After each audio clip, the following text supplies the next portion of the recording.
Mais uma vez, boa tarde. Mais uma vez, seja muito bem-vindo. Nós estamos ao vivo, agora são 15 horas e 30 minutos pontualmente, pelo horário de Brasília. Eu sou o Kleber Werneck e a partir de agora você confere comigo as principais notícias nesta edição da tarde do Redação Hit. E nós vamos começar com o nosso giro de repórteres pelo país. Olha só, os morangos do amor vêm fazendo tanto sucesso que os criminosos estão se aproveitando para aplicar golpes na internet. O consumidor paga, mas não recebe o doce. Quem vai trazer detalhes sobre essa história é a Kátia Fantin. Vamos acompanhar. Nessas últimas semanas, é bem provável que você tenha visto ou até provado o famoso morango do amor, aquele doce que viralizou nas redes sociais. Mas junto com a fama, veio também um novo golpe que tem feito vítimas aqui no Rio Grande do Sul. Criminosos estão aproveitando a popularidade do doce para criar falsas promoções em perfis nas redes sociais. Eles exigem um pagamento via Pix, mas o produto nunca chega. Segundo a Polícia Civil, os golpistas usam fotos e descrições de empresas reais, muitas vezes de outros estados, para dar credibilidade ao golpe. E para alcançar ainda mais pessoas, pagam por anúncios que direcionam as vítimas a páginas falsas de pagamento. Essa prática é conhecida como o golpe do falso site de internet. A orientação da polícia é que antes de comprar, verifique bem o endereço do site, desconfie de ofertas boas demais para serem verdade e evite perfis recém-criados nas redes, porque em tempos de compras online, todo cuidado é pouco.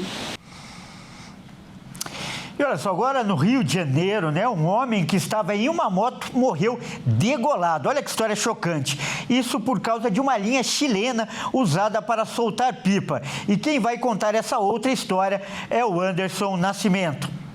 O pintor Jorge Luiz da Silva Marciano, de 38 anos, morreu no último domingo após ser atingido por uma linha chilena, enquanto passava de moto pela Via Light, na Baixada Fluminense. O caso ocorreu no limite entre os municípios de Mesquita e Nilópolis. Segundo testemunhas, o acidente aconteceu por volta das 4 horas da tarde. Jorge pilotava a moto com a esposa na garupa, quando foi atingido no pescoço pela linha. Ele não resistiu ao ferimento e morreu no local. A mulher não se machucou. Um amigo de Jorge, que pilotava uma moto logo atrás, também foi atingido, mas com menos gravidade. Ele chegou por conta própria à unidade de pronto atendimento do Cabuís com ferimentos superficiais no pescoço e recebeu alta. A perícia chegou ao local por volta das 7h45 da noite. O corpo foi levado para o Instituto Médico Legal de Nova Iguaçu. O caso está sendo investigado pela Delegacia de Mesquita. A linha chilena é proibida por lei no estado do Rio de Janeiro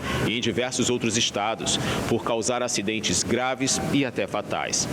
Feito com quartzo moído e óxido de alumínio, ela ainda é mais cortante que o próprio cerol. Segundo o Disque Denúncia, nos 5 primeiros meses de 2025 foram registradas 366 denúncias sobre o uso, produção ou venda de cerol e linha chilena no estado, sendo 271 apenas na capital. Olha só, um filhote de jacaré com uma condição rara foi encontrado na rede de esgoto do Balneário Camboriú, isso em Santa Catarina. Acompanhe agora na reportagem da Michele Veiga. E um fato curioso foi registrado em Balneário Camboriú, aqui em Santa Catarina, na última semana. Uma espécie de jacaré, como se fosse albino, no tradicional, no português básico, foi encontrado na cidade, isso mesmo. Ele tem uma doença chamada leucismo, quando ele fica bem branquinho. É uma condição que é totalmente diferente dos répteis comuns. O animalzinho foi encontrado em um local esmo em Balneário Camboriú e logo em seguida foi levado para um centro de ambientação para poder aí ser classificado e, claro, receber todos os cuidados. A mãe desse jacarezinho não estava presente ali, eles não tinham encontrado nenhuma fêmea nas proximidades da onde o bichinho foi encontrado. De acordo com os estudiosos, né, os funcionários encontraram esse jacaré vivendo aí nas espécies mais raras, né, e ele estava numa região esma. A gente sabe que aqui em Santa Catarina, principalmente em épocas de chuva, em alguns locais, como Florianópolis, região dos lagos, enfim, sempre aparece um jacaré e bota medo no pessoal, mas são habitats deles, né, nós que acabamos invadindo. E lá aconteceu isso. O complexo ambiental Ciro Gervadi foi quem abrigou o animalzinho que está servindo para estudos e logo que possível vai estar aí sendo encaminhado para um ambiente propício para que ele possa se desenvolver. Um fato curioso e uma espécie em raridade encontrada aqui no estado. A gente muda de assunto agora para falar que a operadora BP anunciou nesta manhã a descoberta de um poço de petróleo no pré-sal da Bacia de Santos. E esta seria a maior descoberta da companhia no litoral brasileiro em 25 anos. A descoberta aconteceu no bloco Bumerangue. Trata-se de um poço em águas profundas na Bacia de Santos, a cerca de 400 quilômetros do estado do Rio de Janeiro, a uma profundidade de mais de 2.300 metros. O local faz parte do pré-sal e foi considerada a maior descoberta em petróleo e gás do grupo britânico em 25 anos, no litoral do Brasil. A BP detém 100% de participação no bloco, com a estatal Pré-Sal Petróleo como gestora do contrato de partilha de produção. O direito de exploração foi adquirido em 2022. De acordo com a empresa, os resultados da análise no material recolhido no local indicam elevados índices de dióxido de carbono, mas ainda serão realizadas análises laboratoriais, fornecendo mais informações sobre o potencial do bloco. O anúncio aumentou o valor das ações da companhia listadas na Bolsa de Valores de Londres em 1,4%. A BP deve divulgar seus resultados do segundo trimestre ainda nesta semana.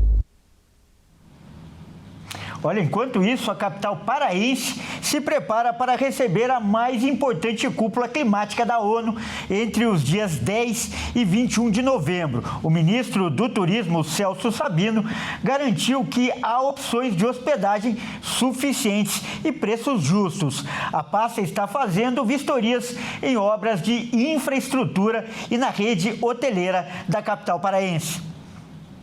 Celso Sabino assegurou que a capital paraense vai oferecer opções de hospedagem suficientes e a preços justos para a Conferência das Nações Unidas sobre Mudanças Climáticas deste ano, diante da crescente preocupação com os valores das diárias de hotéis em Belém.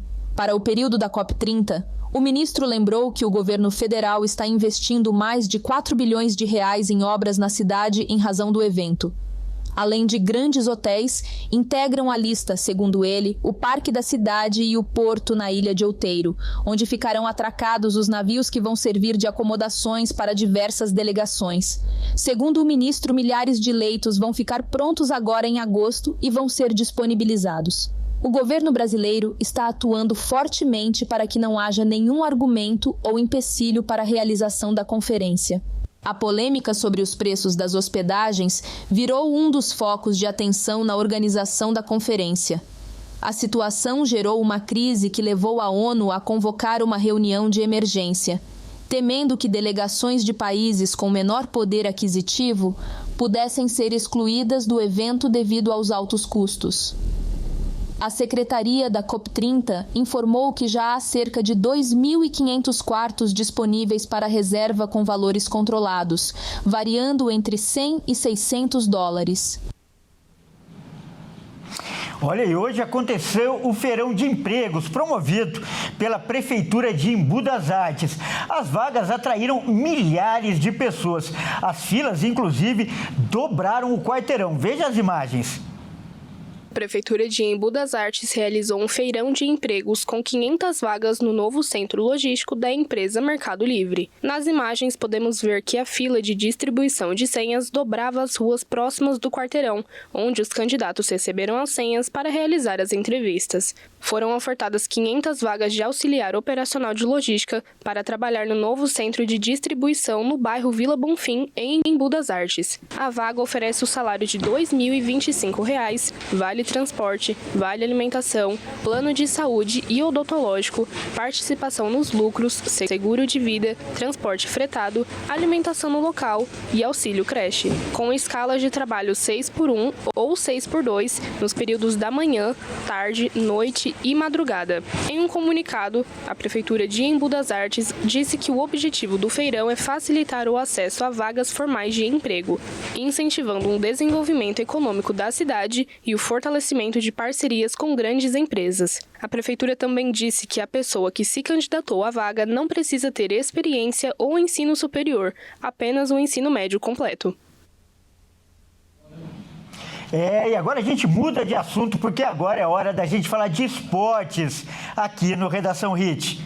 E quem traz as informações é o Bruno Buenos Aires. Por favor, Bruno, entre em nosso estúdio. Bruno, boa tarde, seja bem-vindo, Bruno, para trazer aí, começar a semana falando do esporte, especialmente do futebol, né, Bruno? Aliás, falando de Campeonato Brasileiro, como está a luta pelo título, já chegando aí no final do primeiro turno, Bruno? Isso, a cada rodada fica em aberto, Kleber. Boa tarde a você e a todos que nos assistem. O primeiro turno está chegando ao fim e, com isso, o Departamento de Matemática da Universidade Federal de Minas Gerais calculou a chance de cada time ser campeão. Vamos conferir. A 18ª rodada do Campeonato Brasileiro deixou a briga pela liderança ainda mais em aberto. O Flamengo empatou com o Ceará por 1-1 e o Palmeiras com o Vitória por 2-2, sendo o Cruzeiro o único dos 3 primeiros colocados a ter saído com 3 pontos após vitória sobre o Botafogo por 2-0. O rubro-negro ainda segue na liderança, mas viu o Cruzeiro empatar em número de pontos após a vitória sobre o Glorioso. O Palmeiras perdeu a chance de encostar nos líderes, com o tropeço fora de casa, e tem 34 pontos na 3ª colocação. Confira agora as chances de cada um de ser campeão, segundo dados do Departamento de Matemática da Universidade Federal de Minas Gerais. O Flamengo tem 36,8% de chances de ser campeão do Brasileiro após a 18ª rodada. O Cruzeiro tem 24,2% de chances de levar a taça para Minas. Já o Palmeiras tem 23% de chances, seguido do Bahia, 4º colocado, que tem apenas 6,8% de chances de ser campeão. Fora do G4, o estreante na Série A, Mirassol, é o 5º colocado e tem 4,5% de chances de ser campeão. Já o Botafogo, 6º colocado e atual campeão brasileiro, tem apenas 1,4% de chances de confirmar o bicampeonato. Os demais times da tabela têm menos de 1% de chance de serem campeões. A 19ª rodada do Campeonato Brasileiro acontece agora só no próximo final de semana.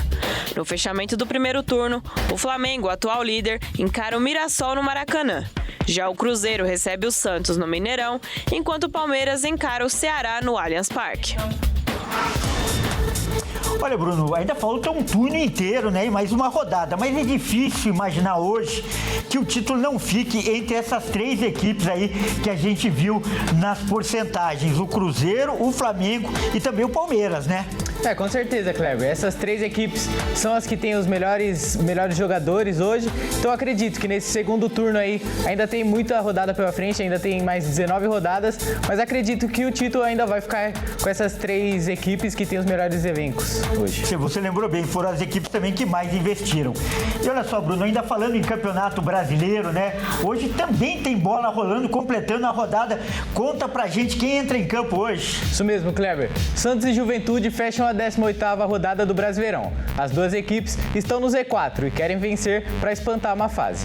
A bola rola a partir das 20 horas para Santos e Juventude no Morumbis. O Peixe fez um acordo com o São Paulo para mandar 3 partidas no estádio na capital paulista. Mandando o jogo em São Paulo, o alvinegro não perde desde 2019, quando foi derrotado no Pacaembu pelas oitavas de final da Copa do Brasil para o Atlético Mineiro. De lá para cá, foram 6 jogos, com 2 vitórias do Santos e 4 empates. O Peixe não vive um bom momento. Tem de empate contra o lanterna da tabela Sport e ocupa a zona de rebaixamento. Em caso de vitória contra o Juventude, o alvinegro sai do Z4 e respira. O Juventude também vive uma crise e com apenas 11 pontos é o penúltimo da tabela. Na última rodada, o alviverde perdeu por 3-0 para o Bahia em Salvador, que culminou na demissão do técnico Cláudio Tencati. O interino Gerson Ramos comanda a equipe contra o Peixe. O Santos tem vantagem no retrospecto do confronto. Jogando em São Paulo, o Peixe nunca perdeu para o Juventude. Em 11 jogos, são 6 vitórias do alvinegro e 5 empates. Neymar novamente deve atuar os 90 minutos, assim como foi nas últimas 4 partidas do Santos. O craque não atua a partida inteira por 5 jogos seguidos desde que ainda era jogador do Paris Saint-Germain, lá em 2022. Olha, Bruno, eu vejo essa partida aí com uma grande chance do Santos ganhar e embalar, né? São 2 equipes que estão na parte de baixo da tabela. Uma grande oportunidade para o Santos hoje. Você tem palpite aí para essa partida? Cleber, como você falou, é a chance do Santos voltar, né, ali a sair da zona do Z4, dar um respiro. Então acredito que hoje o Santos vai vencer tranquilamente, 2-0. E é como você falou também, o jogo vai ser aqui no Morumbis. Então vai ter um público maior do que teria na Vila Belmiro, evidentemente. A expectativa é de mais de 30 mil santistas hoje lá no Morumbis. Então, por isso eu acredito numa vitória santista e aí um respiro a mais para o Santos. Você lembrou bem, né? A torcida do Santos é muito grande aqui em São Paulo, mas nem todo mundo tem condição de ir até Santos para ver jogos na Vila Belmiro. Então, hoje é uma grande oportunidade para reencontrar o time e reencontrar o Neymar, não é mesmo? Com certeza. Bom, vamos mudar de assunto agora, Bruno, para a gente falar de futebol feminino. O Brasil foi campeão, né? Essa boa notícia, mas parece que teve polêmica após a partida. Conta pra gente essa polêmica. Pois é, Kleber. Após o título, a Debinha, jogadora da seleção brasileira, fez um vídeo debochando das colombianas. A atitude da brasileira foi criticada na Europa.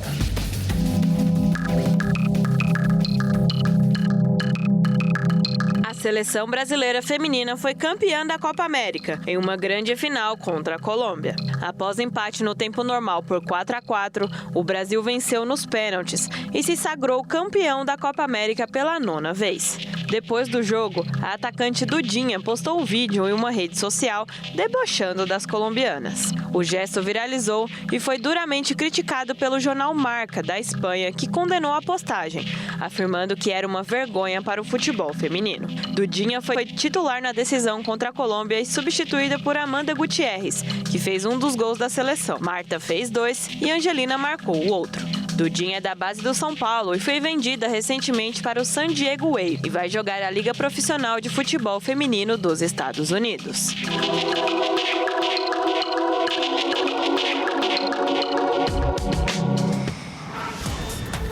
Só corrigindo, Kleber, acabei falando Debinha, mas foi a Dudinha que acabou, né, provocando isso e sendo criticada. Por falar, também queria que você comentasse isso, né? Você não acha que houve um pouco de exagero? Afinal, pra mim, né, foi um desabafo, não foi uma provocação, não foi um menosprezo da brasileira em relação às colombianas. Com certeza. Como você falou, foi um jogo muito duro. Uma final, né? A gente sabe que aqui na América do Sul tem muito disso da provocação.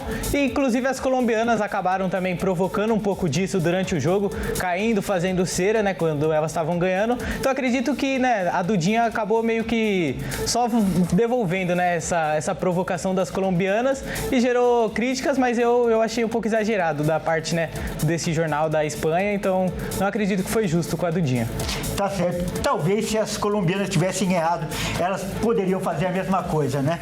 Mas vamos mudar agora de esporte. Na Fórmula 1 parece que tem brasileiro brilhando. Faz tempo que a gente não dá essa notícia. Com certeza, Kleber. O brasileiro Gabriel Bortoleto quebrou mais um jejum e já tem muitos brasileiros com expectativa no jovem piloto. Gabriel Bortoleto quebrou mais um jejum na Fórmula 1 com seu desempenho no GP da Hungria neste domingo. Aos 20 anos e 9 meses de idade, o piloto da Sauber se tornou o brasileiro mais jovem a terminar uma corrida na sexta colocação, além de quebrar um jejum de 8 anos sem que um brasileiro atingisse a posição nessa categoria. Bortoleto ultrapassou Felipe Massa em mais uma estatística histórica. Ele passa a ser o brasileiro mais jovem a alcançar um top 6 na categoria, com cerca de um mês de diferença entre os dois. Entre outros feitos importantes, esta foi a terceira vez que Bortoleto pontuou nesta temporada em que faz sua estreia na Fórmula 1.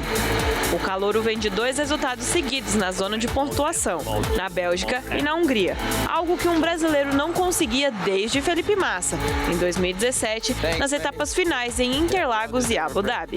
Bortoleto já soma 14 pontos e ocupa a 17ª posição na classificação geral desta temporada. Olha, muito legal o resultado, tá de parabéns. Mas uma coisa que eu observo, Bruno, e quero comentar com você, é que todo brasileiro que começa na Fórmula 1, ele tem o peso do Ayrton Senna, a comparação com o Ayrton Senna. Inconscientemente ou conscientemente, o torcedor espera um substituto. Isso acaba pesando para os brasileiros, não é mesmo? Com certeza. Como você falou, já aconteceu com os outros brasileiros também na Fórmula 1, o próprio Felipe Massa, o Rubens Barrichello. Então acredito que essa pressão ainda no jovem garoto, é a primeira temporada dele na Fórmula 1, então, deixa o garoto fazer o próprio nome, deixa ele ser o Gabriel Bortoleto e não o novo Senna apenas. Muito bem falado, tem que ter calma, paciência e ele fazer a própria carreira. Bom, muito obrigado pelas informações então, Bruno. Claro. Bom, vamos mudar de assunto agora, porque nós vamos falar, sobre as academias, isso porque uma pesquisa revelou que o Brasil, olha só que número curioso, tem mais praticantes de exercícios em casa do que em academias. Vamos ver nessa reportagem. Os exercícios em casa estão se tornando cada vez mais populares e essa tendência parece estar conquistando o mundo. Segundo uma pesquisa realizada pelo Google, o Brasil já possui mais praticantes de exercícios em casa do que frequentadores de academia, com 28% contra 21%. Essa tendência está em crescimento, especialmente com a alta da cultura do bem-estar. Uma outra pesquisa revelou que 65% dos brasileiros planejam cuidar mais da saúde ainda esse ano, enquanto 33% têm o desejo de começar a praticar uma atividade física. Mesmo em espaços menores como casas e apartamentos, há alternativas para a prática diária de exercícios. Uma tendência é o uso de pesos reguláveis que podem chegar até 40 quilos e treinos de cardio com o uso de esteiras, mas também tem os treinos sem o uso de equipamentos, feitos somente com o peso do corpo, como polichinelos, agachamentos e diversas variações de flexão e abdominais. Então, encontre a maneira de se manter motivado com metas realistas e um espaço confortável. Treinar em casa pode ser uma experiência gratificante e eficiente, proporcionando inúmeros benefícios para a saúde física e mental. Um alerta agora, o número de mortes de motociclistas cresceu 20% na cidade de São Paulo. Por conta disso, o Ministério Público iniciou uma investigação sobre a gestão do prefeito Ricardo Nunes, do MDB, e do governador Tarcísio de Freitas, do Republicanos. Vamos ver.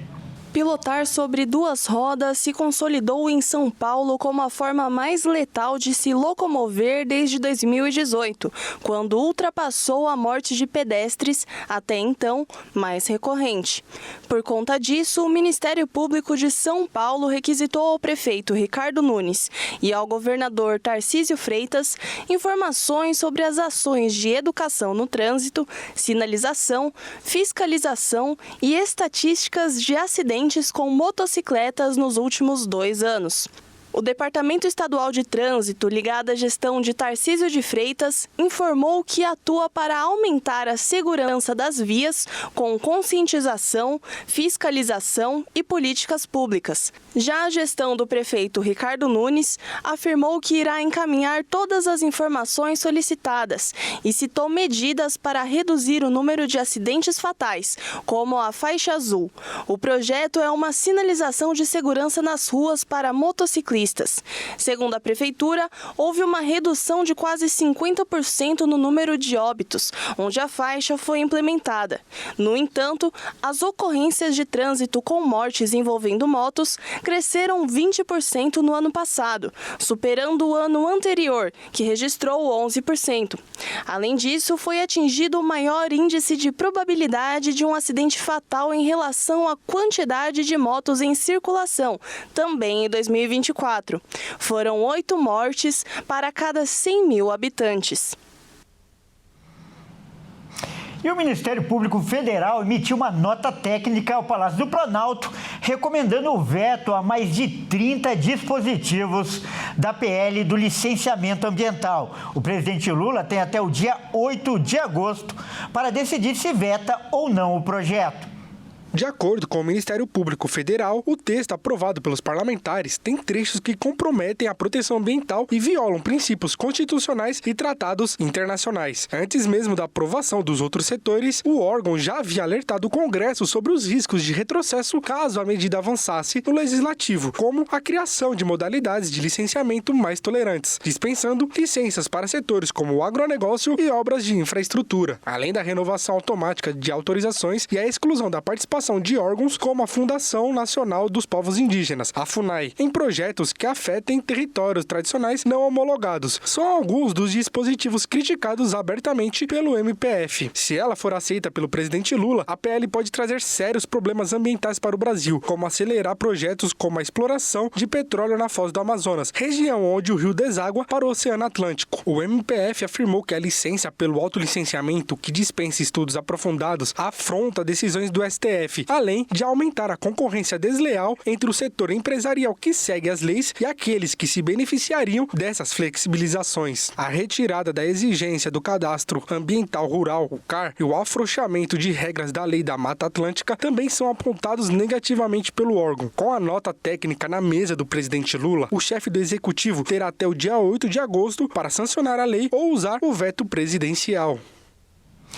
Olha só, e a humanidade subiu um degrau no que muitos chamariam de ficção científica. Por enquanto, nós não vivemos com robôs ao nosso lado, mas não dispensamos a inteligência artificial. O celular, por exemplo, é cada vez mais indispensável em nosso dia a dia e, às vezes, deixamos ele até pensar por nós. Toda evolução é bem-vinda, mas exige cautela. O mundo mudou bastante desde a primeira Revolução Industrial, no ano 1760, na Inglaterra. Começava a época da mecanização. A partir daí, o ritmo foi acelerando e hoje, na era dos computadores, quase ninguém vive sem o auxílio de uma tela, junto com o aplicativo. Hoje é um vício. Até quem trabalha na rua, mesmo conhecendo o caminho, consulta o companheiro de caminhada. Na maioria das vezes o GPS, só que eu também navego pela minha memória, né? Depende para onde eu vou. Tem rotas que é de costume, eu sempre vou sem GPS. Agora, quando sai fora do roteiro, aí uso GPS. Porque faz um tempo que eu trabalho na rua, mas hoje em dia sem GPS é meio complicado mesmo. Complicado, segundo alguns especialistas, é que sem exercitar o raciocínio, entramos na fase do chamado sedentarismo intelectual. E aí é comum, por exemplo, esquecermos os números dos telefones mais importantes, até porque estão registrados no aparelho. Às vezes não lembramos nem do nosso. Também não. Não lembro, que eu troquei recentemente, Mas eu lembro do meu, não. Tenho 8 irmãos, então não tem como saber. É muito irmão, não tem como, mas alguns eu sei. Mas não tem problema não saber. Quando falta informação, a alternativa é, de novo, o socorro das telas, dos aplicativos de busca. Sem estresse, é possível ser feliz. Sim, sempre busco, né, no Google, para ver os endereços, para ver, tipo, quando a gente vai no médico, quando a gente quer sair para uma balada, isso aí.